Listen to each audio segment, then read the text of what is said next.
Bien, vamos a volver a los temas, en este caso los económicos. Algo decíamos hace un ratito sobre la decisión del gobierno con respecto al vino y ahora me dice Julia también con relación a la cerveza. ¿Cómo es la historia?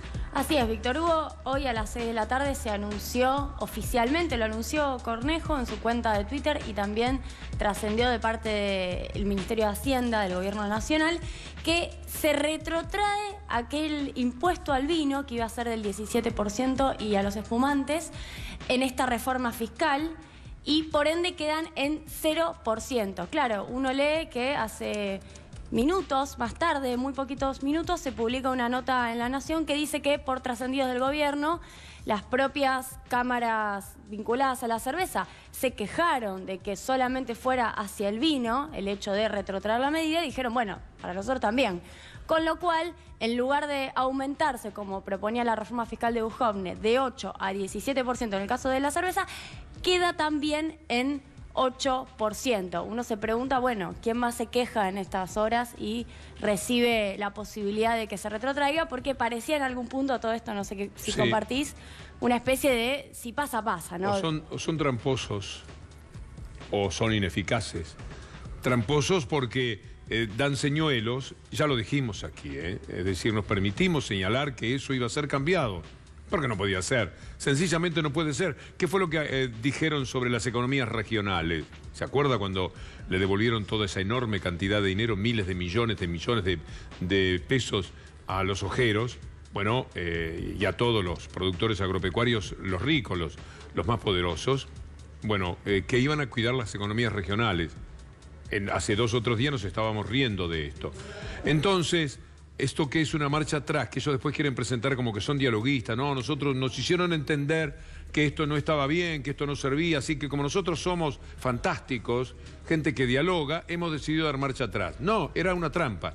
Y si no era una trampa, son altamente ineficaces, porque no puede ser que no se den cuenta cuando hacen sus cálculos. Duhovne, el muchacho que tenía el programa en TN como cualquiera de nosotros, que no se dé cuenta Duhovne y que no se dé cuenta nadie del mamarracho que esto significaba y que lo cambian a los pocos días.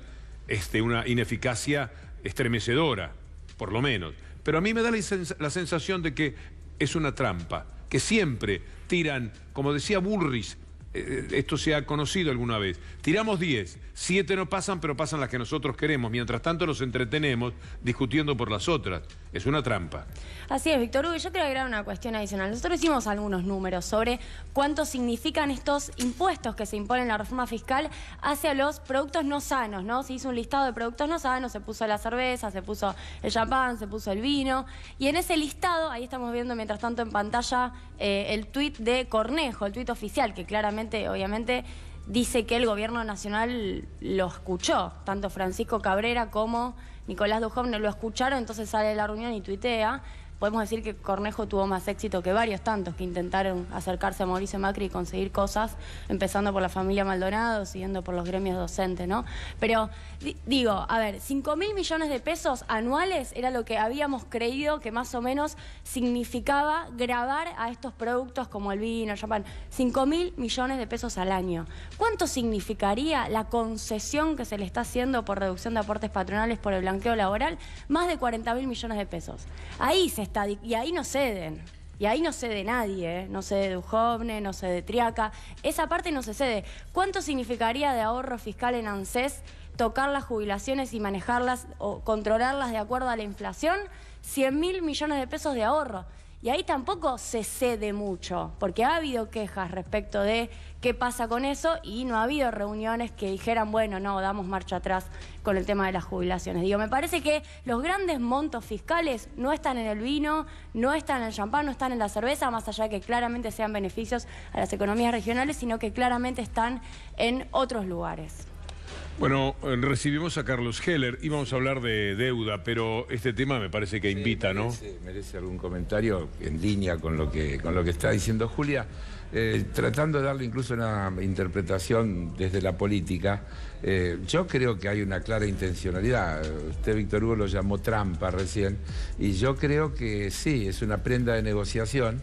El gobierno va por algunas cosas de fondo, la reforma laboral, principalmente porque es lo que le piden las corporaciones para venir con las famosas inversiones, es decir, la reforma laboral y la previsional, bajar el costo previsional, que son 100.000 millones vinculados a la jubilación y otros como 40.000 más cuando se mete, porque la misma fórmula se utiliza luego para la asignación universal y para una cantidad de cosas más, y me parece que la cifra es aún un poco más grande.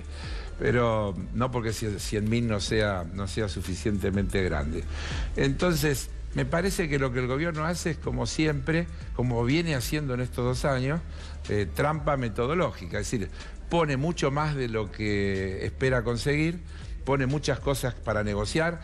No pueden aprobar la reforma laboral sin el voto de los diputados y senadores del oficialismo.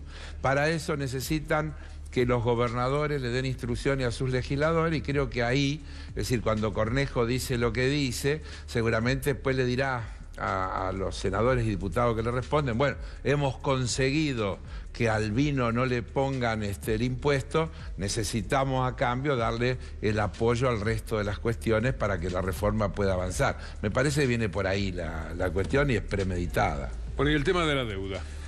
Bueno, hoy se conoció un dato que a mí me pareció muy interesante porque no es un dato elaborado por ninguno de nosotros.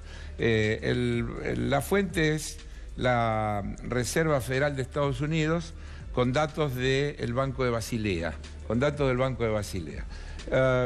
Eso que ven allí no es ningún electrocardiograma, sino que se trata de lo siguiente. Es la evolución de la deuda tomando un punto de partida en los 90. Ustedes fíjense que por allí, cuando nos empezamos a acercar al 93, 94, comienza un fuerte proceso de endeudamiento que llega hasta el 2003, hasta la crisis del 2003. Sube.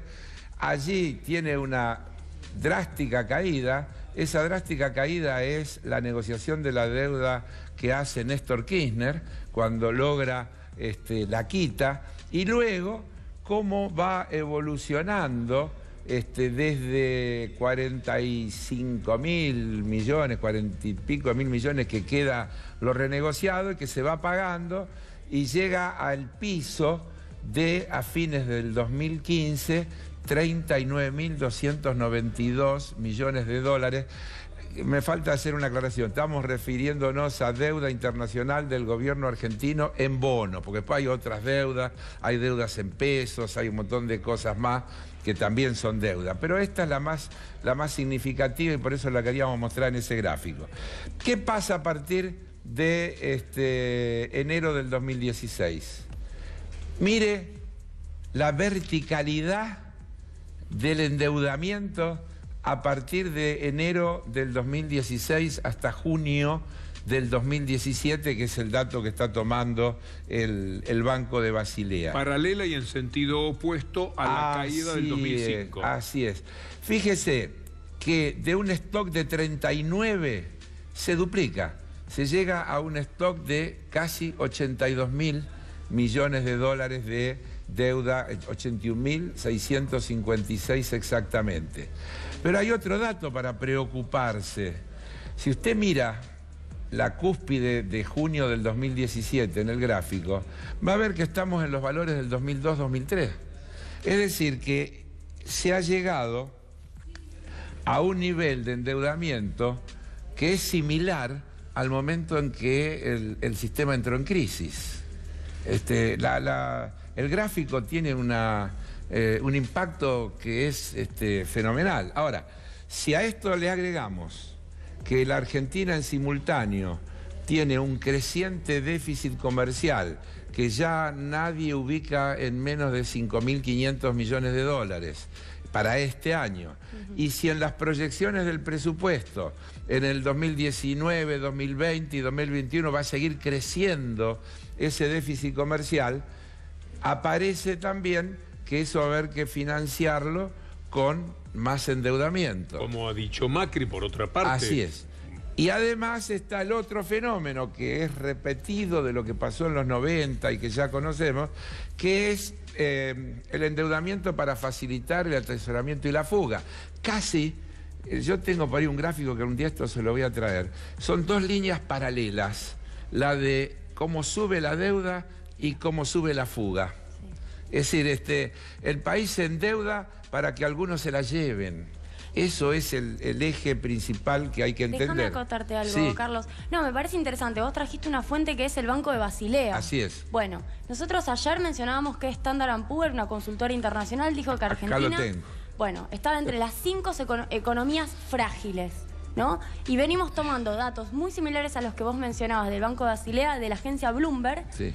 que dijo lo mismo. Le dijo que además Luis Caputo era el campeón del endeudamiento y dijo que Argentina había sido récord en endeudamiento en 2006 y 2017. Estoy mencionando 3 agencias o 3 instituciones del orden internacional, de la banca internacional, a la cual Argentina aspira a caerle bien, porque la verdad es que las expectativas de los inversores se forman allí, en esos lugares, y esas 3 agencias están diciendo alerta. Podemos agregarle que según esas mismas informaciones, 1 de cada 5 dólares que se han endeudado los estados en el mundo entero en el último año son de Argentina. Es decir, el 20% de las emisiones de bonos de deuda soberana hechas durante el último año corresponden a la República Argentina. Entonces se produce... Lo que le dio el primer lugar, que ya hemos comentado. Lo que le dio, en el mundo. claro, de ser así es. Y lo pone en ese lugar de fragilidad que comentaba Julia, que yo lo tenía acá el cuadrito para comentarlo, que se lo dejo de regalo, que es muy interesante. Pero en los comentarios de ese cuadrito que hace Standard & Poor's, ¿qué dice? Que estos países son los más vulnerables a los vaivenes de las economías centrales. Es decir, que la suba de tasa de interés que se supone que va a llevar adelante ahora la Reserva Federal o el Banco Central Europeo o el Banco Central de Inglaterra van a ir directamente en contra de nuestros intereses y van a ser más frágiles las situaciones. Por eso Argentina aparece en ese ranking entre los 5 países más vulnerables.